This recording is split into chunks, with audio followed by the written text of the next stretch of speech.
5-year-old Summer Wells vanished from her rural Tennessee home in June, setting off an Amber Alert. Her family says she was gardening in the backyard with her mother and grandmother when she went inside the house and then just disappeared. Months of searching and still nothing. We'd like to bring in former FBI agent Jennifer Coffindoffer tonight. She's been following this case and all of the complexities. Jennifer, good to see you. What stands out to you about this? Because it just seems like there are no clues. She basically just vanished. Well, what stands out to me are the inconsistencies and the statements that have been made by the parents. They're extremely concerning. Let's start just with number one, who was really there with her when she went missing. And I say this because I found probably a very little known recording of the dad. When he says, we were only 30 to 40 feet away when she disappeared.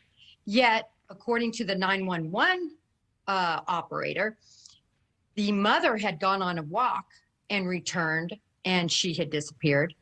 And according to another report by the mother, she herself says that she was just checking on the grandmother on a brace, and she went back within, she says, 2 to 5 minutes, and the little girl was gone.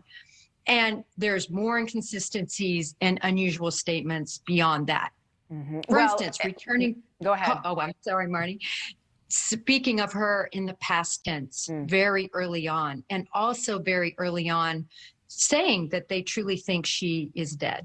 Right. And to hear from a parent when your child is missing, it is troubling. The other thing, Jennifer, is Summer's father said that his 3 other sons were taken from their home for their own safety. And he said, quote, right now it's not safe at my house. So help us read between those lines.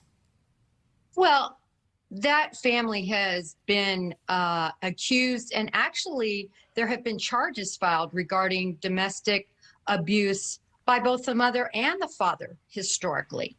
So this is nothing that is foreign to them in terms of neglect and other abuse issues within that family. So I don't think it's of any surprise. And I think he basically summed it up pretty succinctly. And real quick, Jennifer, I only have about 30 seconds, but what are the biggest challenges when a little girl like this seems to have just vanished into thin air and more time has passed? We're almost at 5 months. Well, there's only a couple scenarios really that exist in this case. One, she wandered off through a door, which again is inconsistent whether it was either opened or unopened, and drowned in a nearby water pond or something of that sort. And I have had a case just like that, where in this very similar situation that happened, or that a family member or an acquaintance abducted or somehow harmed her, or number two, that she accidentally was harmed and they're covering it up. But no matter, I believe it is not a stranger situation. It's somebody that knows her and sadly that she knew.